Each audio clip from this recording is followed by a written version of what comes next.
የአማራ ፋኖ ብሔራዊ ንቅናቄ ፖሊት ቢሮ ጥር 13 ቀን 2018 ዓ.ም ባካሄደው ሁለተኛ ድርጅታዊ ስብሰባ በተለያዩ አጀንዳዎች ላይ ውይይት አድርጎ ውሳኔዎችን አሳልፏል። ውሳኔውን በዝርዝር ወደ እናንተ የምናደርስ ይሆናል። ባለሽርጡ ክፍለ ጦር መርሳ ከተማ አቅራቢያ የአገዛዝ ሰራዊት ላይ የአርፒጂ ጥቃት በመፈጸም ታላቅ ድል ተጎናጸፈ። ሚሊሻዎችና የብልጽግና ሰራዊት በንግስ በዓል ተሳታፊዎች ላይ በሚጨፍሩና በሚዘምሩ ንጹሃን ላይ በመተኮስ ሕይወት መቅጠፋቸው ተሰምቷል። መንግስት ከዓለም አቀፍ የገንዘብ ድርጅት የሚለቀቅልኝ ብድር ከ2.18 ቢሊዮን ዶላር በላይ ደርሷል አለ። የአሜሪካው ፕሬዝዳንት ዶናልድ ትራምፕ ጠቅላይ ሚኒስትር አብይ አህመድ እና የግብፁ ፕሬዝዳንት አብዱል ፈታህ አልሲሲን ማገናኘት እንደሚፈልጉ ተናገሩ። እስከ መጨረሻው ድረስ አብራችሁ ተቆዩ። እነዚህና ሌሎች ያልተሰሙ መረጃዎችን በዝርዝር እናስደምጣችኋለን። የሚዲያችን ተደራሽነት እንዲበዛ ቪዲዮ ላይክ፣ ቻናሉን ሰብስክራይብ እና ሼር እንዲሁም ኮሜንት መስጠት ሳይሆን ድል ለአማራ ፋኖ የሚል አስተያየት እያስቀመጣችሁ አብራችሁን ሁኑ። እነሆ ወደ መረጃችን ገባን። የአማራ ፋኖ ብሔራዊ ንቅናቄ ፖሊት ቢሮ ጥር 13 ቀን 2018 ዓ.ም ባካሄደው ሁለተኛ ድርጅታዊ ስብሰባው በተለያዩ አጀንዳዎች ላይ ውይይት አድርጎ ውሳኔዎችን አሳልፏል። በዚህም መሰረት አንደኛ የድርጅቱ ስራ አመራር አባላት በተገኙበት በዚህ የውይይት መድረክ ላይ ፖሊት ቢሮ አርበኛ እስክንድር ነጋ ያቀረበውን ማመልከቻ መርምሯል። በዚህም አርበኛ እስክንድር በግለሰባዊ ችግር ምክንያት ድርጅቱ በመደበበት የኃላፊነት ቦታ ላይ መቀጠል እንደማይችል ይልቁንም በድርጅት አባልነት ያለምንም ቅድመ ሁኔታ ለመቀጠል ዝግጁ መሆኑንና የሚጠበቅበትን ኃላፊነቶችና ግዴታዎች በሙሉ እንደሚፈጽም ጠቅሶ ያቀረበው ጥያቄ በነጻ ፈቃዱና ፍላጎቱ የቀረበ መሆኑን ፖሊት ቢሮ አረጋግጧል። ሆኖም ግን ማመልከቻው ለፖሊት ቢሮ በደረሰበት ቅጽበት ለሚዲያ የወጣበት መንገድ የድርጅቱን አሰራር የሚጥስና ያልተገባ ትኩረት ለማግኘት የተደረገ መሆኑን ፖሊት ቢሮ ገምግሟል። ግለሰቡም ማመልከቻው ከአሰራሩ ውጭ በሚዲያ በኩል ይፋ መደረጉ ስህተት መሆኑን ላነጋገሩት የፖሊት ቢሮ አባላት አሳውቋል።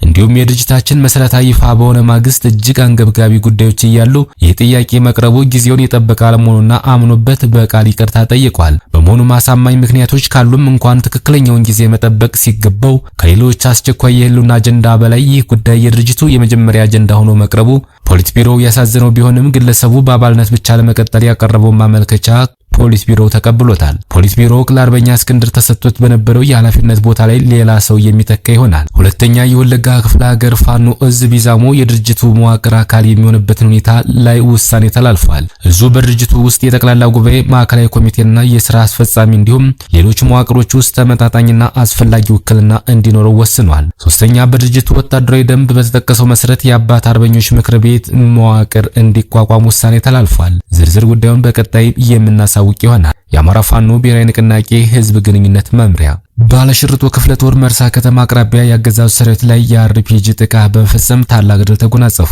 የአማራ ፋኖ ብሔራዊ ንቅናቄ ምስራቅ አማራ ቀጠና ሚኒሊክ ዕዝ ምስራቅ አማራ ኮር 1 የባለሽርጡ ክፍለ ጦር በጠላት ላይ መብረቃዊ ጥቃት አደረሰ። ዛሬ ጥር 14 2018 ዓ.ም ከጠዋቱ 12 ሰዓት ላይ በሰሜን ወሎ ዞን ሀብሮ ወረዳ መርሳ ከተማ አቅራቢያ ሊብሶ ኤላ እየተባለ በሚጠራ ቦታ ላይ የስርዓቱን ወንበር ጠባቂ ሰራዊት በአንድ ተሳቢ አንድ ሲኖትራክና አንድ ፓትሮል ከመርሳ ወደ ደሴ ሲጓጓዝ በባለሽርጡ ክፍለ ጦር ቃኝ በተያዘ ደፈጣ ሙሉ ለሙሉ በመደምሰስና በመውደም ታላቅ ድል ተጎናጽፈዋል። በዚህ 100% ኢላማውን በጠበቀ የአርፒጂ ጥቃት ከመርሳ ወደ ደሴ በአንድ ተሳቢ በሲኖትራክና በአንድ ፓትሮል ተጭኖ ሲንቀሳቀስ የነበረው ጨፍጫፊ ሰራዊት ሙሉ በሙሉ ከነ ተሽከርካሪው ማውደምና መደምሰስ ሲቻል ስርዓቱ ሙትና ቁስለኛውን በ10 አምቡላንስ ወደ መርሳ ሆስፒታል ሲያመላልስ አርፍዷል። በዚህ አውደ ውጊያ ከተደመሰሱት የስርዓቱ ኃይሎች መካከል ለጊዜው ስማቸው ያልታወቀ ከፍተኛ አመራሮችም ይገኙበታል። በፋኖ ምት የተበሳጨው የጠላት ብልጽግና ሰራዊት ንጹሃን ወገኖችን ኢላማ በማድረግ የአርሶ አደሮችን ሕይወት ሲቀጥፍና በመንገድ እያስቆመ በመደብደብና ንብረትን ሲያወድም ውሏል። መረጃው የአማራ ፋኖ ብሔራዊ ንቅናቄ ምስራቅ አማራ ቀጠና ሚኒሊክ ዕዝ ነው። ሚኒሻዎችና የብልጽግና ሰራዊት በንግስ በዓል ተሳታፊዎች ላይ በሚጨፍሩና በሚዘምሩ ንጹሃን ላይ በመተኮስ ሕይወትን ቀጥፈዋል። በደብረ መንክራት እናንጊያ ቅዱስ ሚካኤል ዓመታዊ የንግስ በዓል ላይ ከቆሰሉ 2 ንጹሃን መካከል የአንዱ ሕይወት መቀጠፉ ተረጋግጧል። ሕይወቱ ያለፈው ሕፃን በአናጺነት ስራ የሚተዳደረው የአቶ ልብሞኝ ይመር ልጅ መሆኑን የመረጃ ምንጮቻችን ተናግረዋል። ሌላኛው የአስተዳደር ፑል የጥበቃ ሰራተኛው የወታደር ተስፋ አለማየሁ ልጅ ደግሞ ከባድ ቁስለኛ ነው ተብሏል። በተኩሱ ልውውጥ ደንግጠው ከሮጡ የባሉ ተሳታፊ እናቶች መካከል ስሟ እንዲጠቀስ ያልፈለገች አንዲት እናት እግሯ ሲሰበር ብዙዎቹ ቀላል የአካል ጉዳት ማስተናገዳቸው ተረጋግጧል። በአጠቃላይ አንድ ሕፃን ሲገደል 3ቱ ደግሞ ቁስለኛ ሆነዋል። ሆስፒታል መግባታቸውን ማረጋግጠናል። ከምንታገለት ዓላማ አንዱ የእምነትና የማንነት ጭቆናን በመገሰስ የህዝቡን ነጻነት ለማረጋገጥ ነው። የጸረ አማራ ስርዓት በሁሉም የአማራ ማህበረሰብ ላይ የሚደርሰውን ሁለንተናዊ እልቂትና ውድመት ለማስቆም ብሎም ሁሉም ኢትዮጵያውያን የሚተማመንበት ስርዓት እስከሚፈጠር ድረስ ትግላችን ይቀጥላል። አፋብን ቴዎድሮስ ዕዝ ህዝብ ግንኙነት መምሪያ መንግስት ከዓለም አቀፍ የገንዘብ ድርጅት የሚለቀቅልኝ ብድር ከ2.18 ቢሊዮን ዶላር በላይ ደርሷል አለ። መንግስት በ2016 ዓ.ም መገባደጃ ከዓለም አቀፍ የገንዘብ ድርጅት ጋር በደረሰው ስምምነት መሰረት አጠቃላይ የሚለቀቅለት ብድር ከ2.18 ቢሊዮን ዶላር በላይ መድረሱን አስታውቋል። የኢትዮጵያ ብሔራዊ ባንክና የገንዘብ ሚኒስቴር በትናንትናው ዕለት በጋራ ባወጡት መግለጫ ሀገር በቀል እያሉ የጠሩት የኢኮኖሚ ማሻሻያ አጀንዳ አፈጻጸም ላይ ወሳኝ ምዕራፍ የሆነው አራተኛው የኢኮኖሚ ማሻሻያ ፕሮግራም ግምገማ በስኬት መጠናቀቁን አመላክተዋል። በግምገማቸውም አፈጻጸሙ ከተገመተው በላይ ጠንካራ ሆኖ መገኘቱ ተረጋግጧል ብለዋል። ኢኮኖሚው በዚህ ወቅት የተለያዩ ውጤቶች እያሳየ እንደሚገኝ የሚገልጸው መግለጫው የተደረገው የኢኮኖሚ ማሻሻያ ካመጣቸው ውጤቶች አንዱ የዋጋ ግሽበት በከፍተኛ ፍጥነት እንዲቀንስ ማድረጉ መሆኑን አመላክቷል። የዋጋ ግሽበት ወደ ነጠላ አሃዝ መውረዱን የስታቲስቲክስ አገልግሎት ከዚህ ቀደም ማስታወቁ አይዘነጋም። በመጨረሻም የአሜሪካው ፕሬዝዳንት ዶናልድ ትራምፕ ጠቅላይ ሚኒስትር አብይ አህመድና የግብፁን ፕሬዝዳንት አብዱል ፈታህ አልሲሲን ማገናኘት እንደሚፈልጉ ተናገሩ።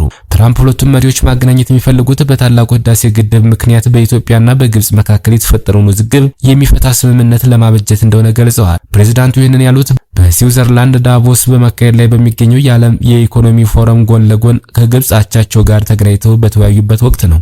ረቡዕ ምሽት በተካሄደው በሁለት ፕሬዝዳንቶች ውይይት ላይ የአሜሪካ ውጭ ጉዳይ ሚኒስተር ማርኮ ሩቢዮና የግብፅ አቻቸው ባድር አብደላቲን ጨምሮ ሌሎች ከፍተኛ ባለስልጣናት ተገናኝተዋል። ትራምፕ ውይይቱን ሲጀምሩ ከግብፅ ጋር በጣም ጥሩ ግንኙነት አለን፣ ፕሬዝዳንቱ ደውለውልኝ አንዳች ነገር ይጠይቃሉ፣ ሁልጊዜም መፍትሄ እናገኝለታለን ሲሉ ተደምጠዋል። አልሲሲ በፊናቸው የህልውና ጉዳይ ያሉትን የናይል ወንዝንና የታላቁ ህዳሴ ግድብ በተመለከተ ትራምፕ ለሀገራቸው የሚያደርጉትን ድጋፍ አመስግነዋል። በትራምፕ የመጀመሪያ የስልጣን ዘመን በግድቡ ጉዳይ ላይ ያለውን አለመግባባት ለመፍታት ከፍተኛ ጥረት ተደርጎ እንደነበር ያስታውሱት አልሲሲ በወቅቱ ተዘጋጅቶ የነበረውን ስምምነት እንዲፈርም የአሜሪካው ፕሬዝዳንት ሁሉንም ነገር ማድረጋቸውን ጠቅሰዋል። ፕሬዝዳንት ትራምፕም በምላሻቸው የታላቁ ህዳሴ ግድብ ጉዳይ ቅድሚያ እንደሚሰጡ ተናግረዋል። ትራምፕ በዚህ ንግግራቸው የህዳሴው ግድብ ከዓለም ግዙፍ ግድቦች አንዱ እንደሆነ ጠቅሰው የግንባታ ወጪውን የሸፈነችው ሀገራቸው እንደሆነችም ተናግረዋል።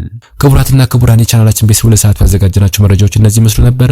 በሌላ የመረጃ ሰዓታችን እስክንገናኝ ድረስ የዩቲዩብ ቻናላችን ሰብስክራይብ፣ ሼር እንደዚሁም ላይክ ያርጋችሁ ጠብቁን። ቸር ያገናኘን። መልካም ቆይታ